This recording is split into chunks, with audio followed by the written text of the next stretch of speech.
esprit ñëw na.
li ma leen wan léegi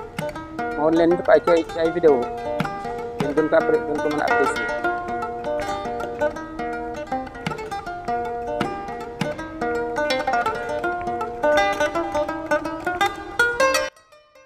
mooy di la sant une fois de plus di la gërëm ndax du lépp la nu mën a wax fii waaye ñun xam nañ li nu lay sant ndax liggéey bi assainissement seeni wax na ko sànq ce sont des coûts ak madame le maire c'est des coûts extrêmement chers du ay affaires yu kii d'abord c'est même des investissements assez ingrats ndax da nga koy def ba pare suul ko mais ku amul xel day jàpp ne yow liggéeyoo waaye nag ci impact bi ci ngay sentiré ne fii am na liggéey bu fi jaar loolu moo tax képp kuy liggéey ci assainissement war nañ la féliciter am na ay questions yu fii soulevé wu mais avant ñuy wax ci questions yi dama bëgg a expliquer man nan lay liggéeyee ak secteur éducation pour ñu répondre de façon globale ci éducation man éducation ak santé ak keneen laa yemale bu ñuy liggéey lu mu mun di doon je n'ai jamais travaillé sans au préalable être sourcé par le CODEC le collectif des directeurs d'école tey effectifu classe yi fourniture scolaire yi ku nekk ñaata lañ lay jox et cetera j'ai toujours demandé au CODEC boo jàngi nii ñoom ñooy liggéey ba pare indi bu ñu indee ba pare nag ñu toogaat fii def réunion xool est-ce que bëgg-bëgg boobu budget bi ñu nattoon mën na ko jël wala mënu ko jël daaw ba ñu ko defee budget bi mën koo jël dañoo annoncé fii devant tous les Gossassois qu'on prend intégral la démarche a toujours été comme ça journée de l'excellence c'est la première fois que la mairie va l'organiser la mairie ne l'a jamais organisé dans son budget kon bañ ko doon organiser dañ ko doon organiser ci mën-mënu ñu ciy gunge ak man mi ciy jàpp moo taxoon première année ba ñu bëri woon ay partenaires ñu dem ba premier ba troisième deuxième année ba bëri wuñu partenaire ñu wax waa CODEC lii la ñu am ñu ne sax journée de l'excellence moom excellent moom ci premier la yem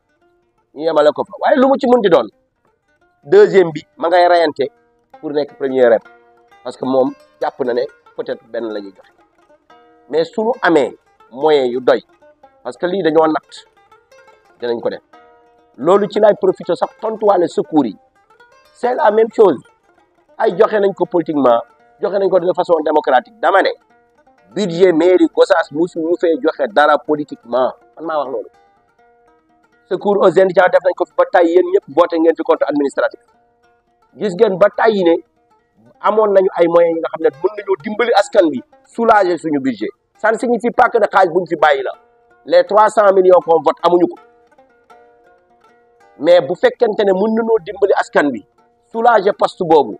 dimbali éducation dimbali yeneen on le fait mais loolu c'est une gestion d'arbitrage c'est pas les prérogatives du conseil municipal ce qui fait que ren on a voté ça. Mais ce budget qu'on a voté, c'est un budget de fonds de dotation. Si les fonds ne sont pas disponibles, d'ici la Tabaski, je me demande comment je vais exécuter ça. Par contre, dinaa lancer consultation. Si ma amee entrepreneur bu accepté, fournisseur bu accepté, signé ak man contrat toog ba fonds yi dugg ñu fay ko danaa ko def. Loolu it yaakaar naa bi ñuy préparer virement bi joxe naa ay instructions pour nañu woo Ndeye Gassama présidente commission ak action sociale moom ak ses cibles de l'action sociale, les présidents des associations de personnes handicapées, les veuves, le troisième âge, mais également les autres indigents ak les délégués de quartier pour nous réunir, proposer quelque chose. Au sortir de ça, loolu la ñuy transformer en DRP, en cotation ou bien en marché en fonction du montant qui a été retenu et des quantités et de la disponibilité financière. Donc amul lenn li nga xam ne dañ ko xaar pour dimbali askan wi Gossas nag la ñu leen doon dimbalee lépp lu ngeen fi gis fii mu jógee ci mairie bi te jaarul yoon nañ ko teg ci table bi waaye nag doo gis ñuy def rek le maire est un acteur politique et il n'a pas que le budget mën na def leneen loolu nag mën ko cee sikk bu la neexee amul problème bien que dans l'absolu man personnellement lépp lu may def wutuma ci xaj ak seen barki démb def naa fi conférence bi nga xam ne yoonu mairie bi nekku ci la preuve mooy ba ma ñëwee ñu ne ma am na benn structure muy waa kër Maam Jaara ñoom ñoo loué salle bi ba fay nañ seen 8000 ba pare le même jour dama leen ne ñoom ñoo ci ëpp yey ñoo ci ëpp sañ-sañ ñun nañu génn dem monument le même jour ñoom xam nañ ko ñi doon ibu bu doon def arbitrage bi xam na ba ma ko ne le 23 laa ko bëgg a def salle de fête mu ne ma mënta nekk mi ngi nii ma ne ko lu tax mu ne ma waa association Maam Jaara yi dañuy def activité foofu te fay nañ seen quittance ba pare ma ne ko wax nañu dëgg on va au monument ñu dem fa bañ fa demee man de fa ma toog jóguma fa ñañ doon jox ñu daggee ci marché bi di daggee feneen di ñëw man xaw ma ci ku ci ànd ak man ak ku ci ànd ak man ndax yàlla rek moo tax may def donc côté boobu noonu la monument bi nag xeeñ naag xesaw naag lépp na amul solo loolu ku nekk ak sa appréciation waaye dama ne fii ci conseil municipal bii am na conseiller bu wax ne mus nañ fee voté fii xaalis pour monument bi man maa ne du dëgg musul am ñun ñëpp ñoo ngi nii foofu la fa dugg yëpp man maa ko fa dugal ci samay relation RSE indi ko teg ko fi nit mën na kaa xeeb mën na kaa bañ a xeeb waaye budget bi mairie musuñu ko fee jëlee benn dërëm yóbbu ko foofu nit nag boo liggéeyul dara bu la neexee nga ne dafa xeeñ bu la neexee nga ne dafa xeeñ waaye Gossassois yi ñoom apprécier nañ ko te man gis naa ne ña ngi fay def lu nekk ña ngi fay daje loolu c'est extrêmement important le secrétaire municipal dinaa ci tontu waaye c'est une prérogative du maire c'est le recrutement c'est la gestion du personnel Ibrahima Bopp fu nekkoon secrétaire municipal fii laay taxaw ci seen kanam présenté leen comme secrétaire municipal maintenant jouer le jeu faire le rôle jëlal ma PV jox ma corriger man fii ma toog nii maire gis na ne maa ngi jël PV on est en train tous de prendre note suñu paree on vous fera votre PV mais le jour où Ibrahima Bopp ne sera secrétaire municipal il va quitter les fonctions de conseiller municipal parce que ñaar yooyu xam naa ne compatible et le jour où j'aurai un secrétaire municipal aussi dinaa ko indi fii présenter leen ko ndax yéen lay mais pour le moment c'est pas encore le cas waaw dinaa maa ngi ciy jublu bàyyi ma rek comme sama liggéey la bàyyil ma jublu ci incha allah beneen bi mooy est-ce que le compte budgétaire du virement de crédit bi nga xamante ne nii budget initial boo seetloo tableau bi ni ñu ko defee dafa am budget initial am prélèvement am renforcement budget initial bi dañ cee def 0 renforcer ko 15 millions loolu am nañ ci droit am nañu droit ba ñuy voter suñu budget amuñu woon moyen ñu bañ ko ci def mais suñu amee ay moyens yu bees suñu neexee prélever feneen créer compte bu bees et c'est exactement ce qu'on a fait et incha allah di nga gis ne préfet dina ko approuver waaw ma ne nekku ci budget initial mais def nañ ci dara def nañ ci 0 waaw mais amu ci parce que booy def sa budget munoo ligne bi figurer ci budget bi yëpp nga teg ko ci def 0 mais comme man soxla naa ko léegi dama koy indi yoon may na ma yoon may na ma saa yu ma bëggee am crédit yu bees te loolu nag yoon mi ngi la ko may waaye bu dee virement de crédit la yoon daf laa tënk ci la nga prélevé loolu ngay renforcer léegi nag beneen bi dëgg la secteur yi ñu ko jëlee ay secteurs yu sensible lañ waaye fañ ko yóbbu it secteur bu sensible la man damay def proposer ko conseil bi rek waxuma ne loolu la ñuy def su ko conseil bi bëggul woon ne day dindi assainissement bi rek sànni ko pële delloo ko ci éclairage public bi wala leen waaye quand même il faut reconnaître que éclairage public Gossas est beaucoup plus en avance que assainissement mais ñun ñooy apprécier man moom en comme nañ maa wax ne da ngaa war a proposer man damaa proposer waaye yéen yéenay valider donc secteur yëpp am solo dans Gossas waaye nag damaa jàpp ne secteur bii war nañ koo renforcer. Fait du prince ça peut poser des problèmes ku mu mun di doon boo déggee dara ay kilifa wax ko te ñooñu am sañ-sañ te yor réew mi di préparer acte 4 de la décentralisation di nga xool ba xam est-ce que compétence bii di nga ko am wala doon c'est extrêmement important ñun biñ ñuy fal par exemple dañ doon ne woon mën nañu cumuler maire ak député loolu la loi bi bindoon mais ñi falu ñëpp xam nañ ne bëgguñu cumul te bu ñu ko indee assemblée ba pare ne c'est rétroactif man maire damay obligé def choix parce que yoon day dal sa kaw loolu it boo nekkee cim réew ngay dégg ay kilifa yi wax ñu am sañ-sañ yàlla def man ma nekk député xam agenda législatif bi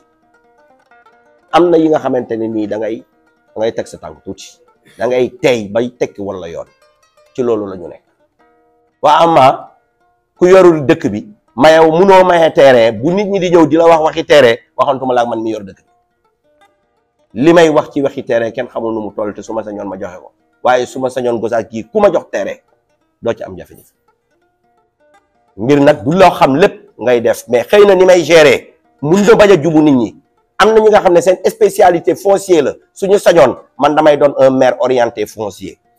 am na ñi nga xam ne seen spécialité leneen la xëy na ni ma nekkee un maire orienté éducation à cause de mon parce que sama corps d'appartenance la xëy na ñoom it bu leen yàlla mayoon ñu falu fii fekk ñoom ay maire orienté foncier lañu fa lañ dem on a vu même le président de la république président yi ñu am ku nekk sa profil bi nga yor moom moo déterminer un peu sa gouvernance muy Senghor muy Abdou Diouf muy Ablaye Wade muy Macky Sall muy tey les inspecteurs des impôts qui sont à la tête de l'État ku nekk am na li nga xamante ne nii mooy sa profil initial te boo faloo wala nga yor pouvoir day xaw a doon sa porte d'entrée vers le développement parce que par développement dafa bëri ay porte loolu laa si mën a tontu problème mu entretien divers bi on l'a dit am nañu ko xeeb sax wax nañ ko fii aujourd'hui da ngay jékki-jékki loolu c'est des comptes yi nga xamante ne bis bu ñuy voté compte administratif la question bi di am solo parce que li leer ba leer mooy bis bu ñu ko mobiliser def ko suñu toogaatee fii mu génn ci compte administratif ñu ne laal nañ ci 100 francs su ngeen ñu laajee 100 francs fu mu dugg danañ fu mu dugg loolu moo ci ëpp solo waaye nag du lépp la code la nomenclature budgétaire codifiée ba jox ko tur ba jox ko sant looloo tax sax même lii nii entretien divers bii ñuy pointé du doigt nomenclature moo ko dugal ci boppam ba pare jox ko compte jox ko lépp kon bu d'accordul woon ne doomi aadama am xelam munul jëpp lépp tënk ko prévoir ko ba li mu bëgg a def yépp mu def ko moo xam ci Gossas moo xam ci Dakar kon du la dugalal ay yu mel noonu. Je suis d'accord pour les produits d'entretien xaw ma ku ko wax mais ce n'est pas pour l'hôpital produits d'entretien ñu ñoo ko gën a soxla hôpital. hôpital ils ont leur produit d'entretien dafa am dialogue entre l'hôpital et nous hôpital dafa am lu ñuy tuddee crédit personnel service la de l'État d'abord état seetaanul hôpital médecin ba fa nekk hôpital la koy fay am na ñi nga xam ne hôpital la leen di fay et état moo leen di fay ñooy moo tax état bi aussi dafa def ay crédit yooyu ma fa def dafa am ay postes yu muy adressé man bi may dialoguer ak ñoom dama leen a wax bépp poste bi nga xam ne état bi mi ngi koy adressé mairie bi du ko def y aura pas de doublon moo tax quand j'ai entendu notre frère dire que doublon ci salaire mënta nekk dans la mesure où man dama leen a transférer les crédits ne leen gérer leen su amee doublon rek man nii la ñu war a jàpp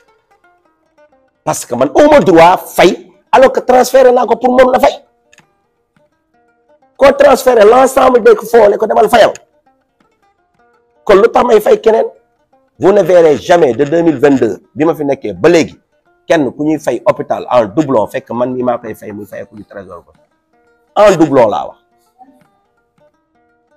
loolu moo tax les 15 millions yi ngeen di gis le chauffeur bi nga xam ne mooy dawal ambulance bi bokku ci parce que kooku du 35 000 ak 40 000 lay fayee ko c'est un fonctionnaire municipal qui a un salaire qui fait plus de 6 chiffres ma koy traiter de la même façon que ñi may traiter ñi nekk mais à loolu amul et ce n'est pas possible loolu am par contre booy liggéeyee ci structure sanitaire mu am ay motivation mu am yeneen mën nga ci am loolu gestion la mais transfert de crédit àndul ak doublon parce que kuy transférer tu te dessaisis complètement de cette mission là en contrepartie mënuloo exercer cette même mission. Le carburant effectivement laaj na précision c'est le carburant pour l'évacuation mais également pour le fonctionnement du service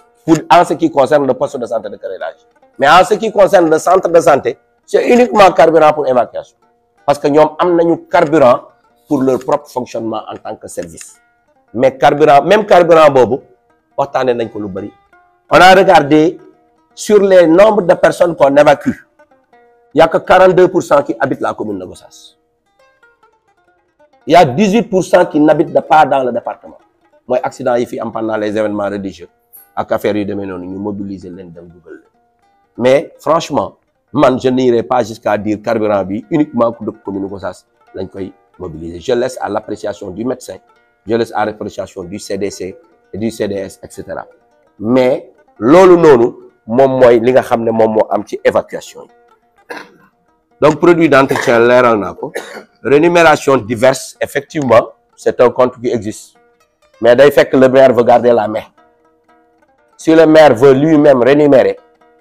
il met le compte dans rémunération diverse te bu boobaa li Balla doon expliquer sànq dañuy dal soo bëggee fay nit 100 000 il va se retrouver avec moins de 100 000 parce que ñun quand on paye on passe par un prestataire le prestataire il est frappé d'impôt même si l'argent tu le prends directement il va payer un impôt même bu dee VRS dina ko fay même bu dee 5% impôt dina ko fay retenu yooyu nag comme li ñuy fay dafa modique moo tax bugguñu woon utiliser la rubrique rémunération diverse bi nga xam ne c'est le maire qui fait les engagements ici nit ñi dem trésor rang fa dem di ko fayeeku avec tout ce qu'on a comme coupure on a préféré faire participation diverse transférer le crédit aux vrais acteurs de l'éducation aux vrais acteurs de la santé en s'entendant sur eux sur le personnel concerné et les différents salaires et fin du mois bu nekk ñu def état yi ñu fay loolu moom mooy situation boobu. Je suis d'accord revoir la journée de l'excellence je pense que Mbodj loolu ça s'adresse beaucoup plus au CODEC qu'à moi parce que man maa ngi fi li may def rek mooy déglu su ngeen demee yéen waxtaan leen yaatal leen ko ngeen xool dugal leen sax maître CM2 yi ngeen waxtaan ci seen biir su ngeen waxtaanee ba pare su ngeen tënkee je vous promets que nit ñi defoon daaw la ñuy defaat dañuy ñëw fii tase fi def projection yi xool bëgg-bëgg yi ak mën-mën yi ñu conjuguer ko ñoom ñaar bu ñu matché rek incha allahu rabbi ni ngeen ko waxee noonu lañ koy defee ñu revoir ko xoolaat également même ren je vous propose de prendre tout en main si vous voulez organisation beeg yooyu mais à chaque fois sachez que la mairie est à côté de vous si vous avez besoin d'un appui quelconque vous pouvez me le dire comme actuellement fii may wax ak yow on m'a envoyé une facture de 680 et quelques mille pour mois de mai pour c'est un examen blanc I don't know quelque chose comme ça qu'on nous a donné et je suis en train de discuter avec le président du CODEC pour voir comment aider le système éducatif pour ñu mën a def seen affaire correctement ça c'est toujours passé comme ça donc si la commande est claire le résultat sera là parce que man tame la du ma téye diw bu dikkee rek damay bàyyi mu jàll bon on a noté service d'assainissement bi xaw ma ñi ngi fi wala nekkuñu fi mais dinañ wax ñoom Victor Ibrahima il faut noter que ñoom ñu jéem a xoolaat seen planning de tournée yi xool si c'est possible par rapport à leur contrat et tout suñu mënee changer itinéraire mais na am une communication vis-à-vis des populations que même bu ñu naree changer ñu mun leen ko wax ñu mun ko xam bu ko defee ñu mën a liggéey yi ci des c'est presque des collègues qui répondaient à d'autres collègues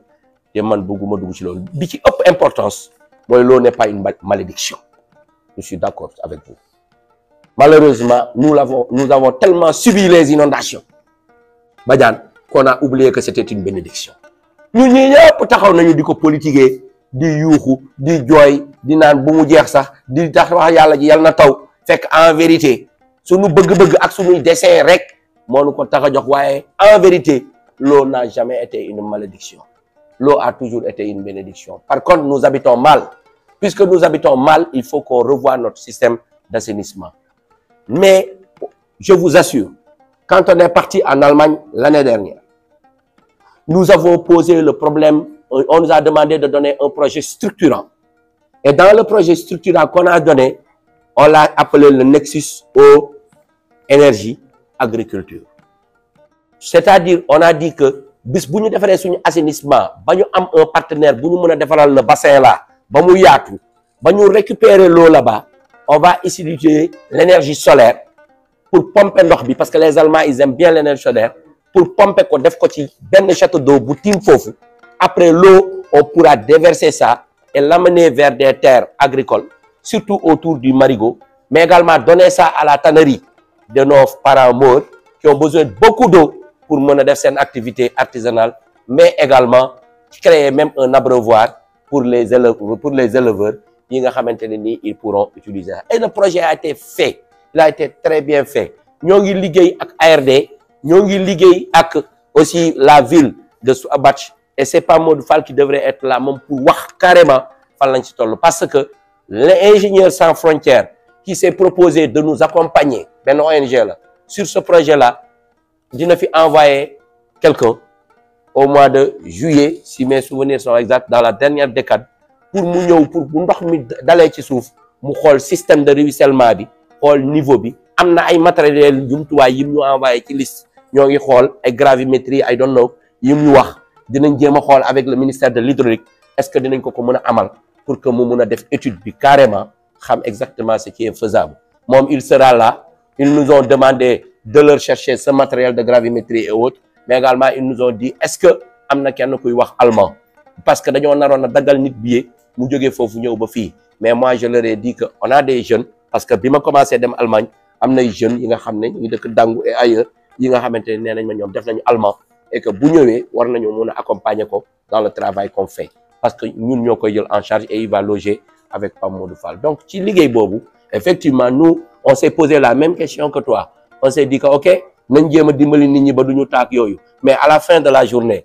est-ce que l'eau est une bénédiction ou une malédiction? La réponse c'est l'eau est une bénédiction. Et maintenant bu nekkee une bénédiction qu'est-ce qu'il faut faire pour que ça soit une bénédiction? Loolu noonu pour le moment avec la ville de Souabatch c'est ce projet majeur qu'on a inscrit. Pape Modou Fall qui est le président de la coopération est en contact avec la ville de Souabatch. Ingénieurs sans frontières va envoyer une délégation à Gossas et va faire l'étude préliminaire en relation avec l'ARD parce que nous avons un service technique qualifié qui peuvent les accompagner dans ça. Si nous parlons de faire le document bi ak projet bi, ils peuvent nous inviter pour nous au niveau de la ville de Souabatch pour présenter le projet, le défendre et essayer d'avoir les ressources nécessaires pour que l'eau soit enfin une bénédiction pour les populations de Gossas. Je pense que globalement question yooyu mooy yi nga xam ne posé woon nañu ci ma leen di sant di leen gërëm. Comme dese nañu benn point ci délibération taxe ak foncier su ma sañoon bii ñu passé ko au vote après ñu jàll ci ñaar yi ci des kan moo ànd ci budget bi baax na kan moo ci àndut kan moo ci maandu adopté à l'unanimité beneen sëñ Bass ñaan bi ñu bëgg nga ñaanal ñu rek moo tax ma bëgg nga xaar rek parce que bii dina gaaw bu ko defee di nga ko ubbee woon rek nga dimbali ñu rek ñaanal ñu tëjee ko noonu jërëjëf Mbacke